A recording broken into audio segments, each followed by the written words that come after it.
छत्रपति शिवाजी महाराज दृढ़ निश्चयी, महान देशभक्त, धर्मात्मा, राष्ट्र निर्माता तथा कुशल प्रशासक शिवाजी महाराज का व्यक्तित्व बहुमुखी था। शिवाजी महाराज का व्यक्तित्व इतना आकर्षक था कि उनसे मिलने वाला हर व्यक्ति उनसे प्रभावित हो जाता था। छत्रपति शिवाजी महाराज भारत के उन महान सपूतों में से एक हैं जो लोगों के दिलों पर राज करते हैं। वे एक अद्भुत और महान योद्धा थे। उनकी रणनीति अनोखी थी। जब लगभग संपूर्ण उत्तर भारत मुगलों के अधीन हो चुका था, ऐसे समय में शिवाजी महाराज ने पश्चिम भारत में मराठा साम्राज्य की नींव रखी थी।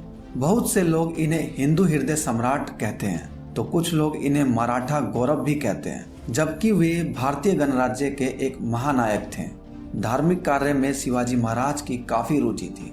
शिवाजी महाराज ने रामायण और महाभारत का गहन अध्ययन किया था। वर्ष 1674 में शिवाजी महाराज का राज्याभिषेक हुआ और उन्हें छत्रपति का खिताब मिला।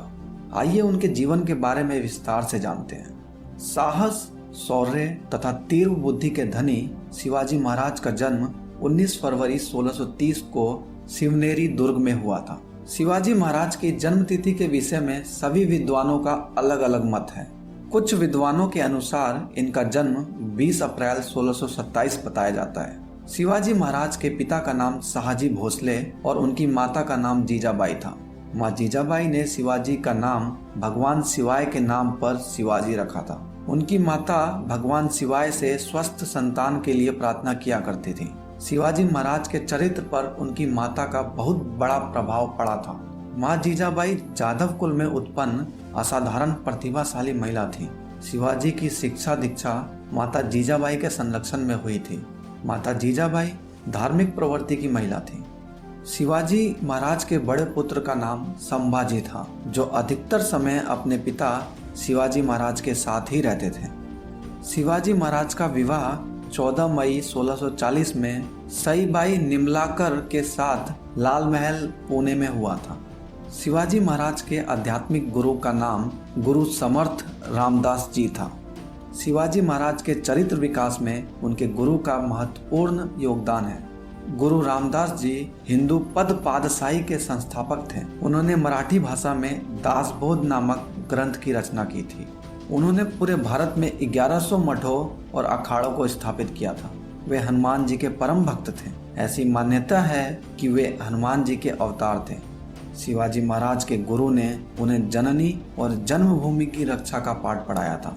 गुरु जी ने उन्हें मराठों को संगठित कर मातृभूमि को विदेशी दासता से मुक्त कराने को कहा था।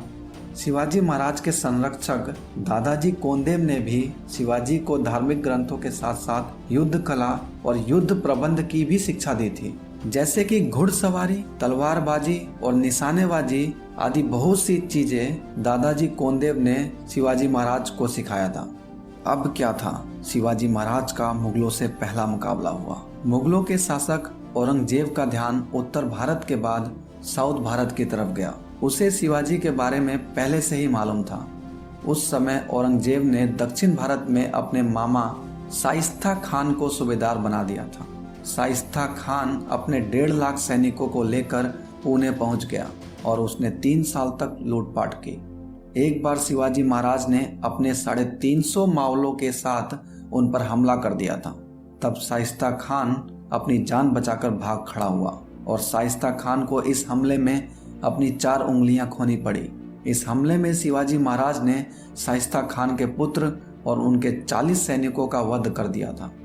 उसके बाद औरंगजेब ने शाइस्ता खान को दक्षिण भारत से हटा दिया था।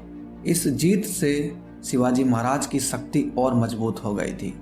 वैसे तो शिवाजी महाराज ने बहुत से युद्ध लड़े, मगर हम इनके कुछ ही लड़ाइयों के बारे में चर्चा कर रहे हैं।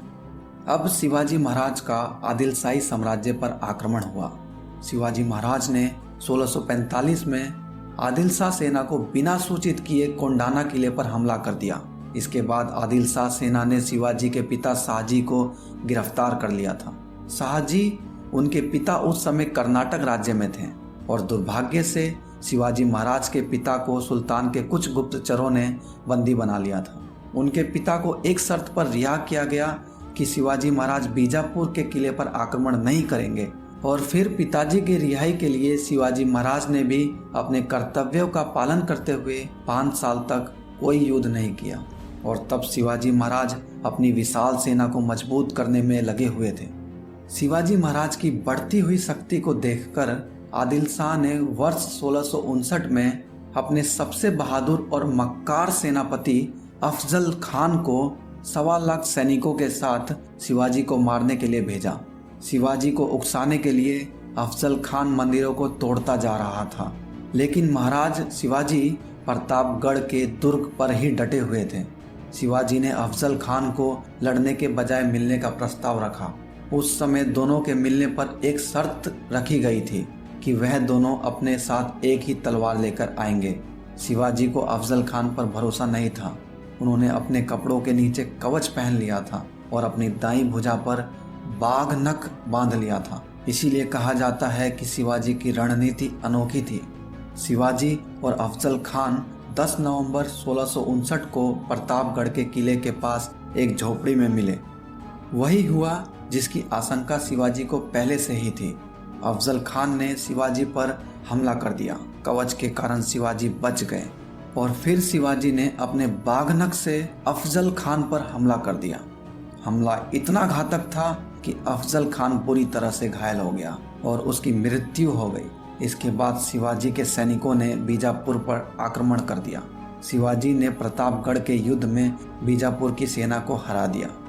अब सन 1674 तक शिवाजी महाराज ने उन सारे प्रदेशों पर अधिकार जमा लिया था जो पुरंदर संधि के अंतर्गत उन्हें मुगलों को देने पड़े थे।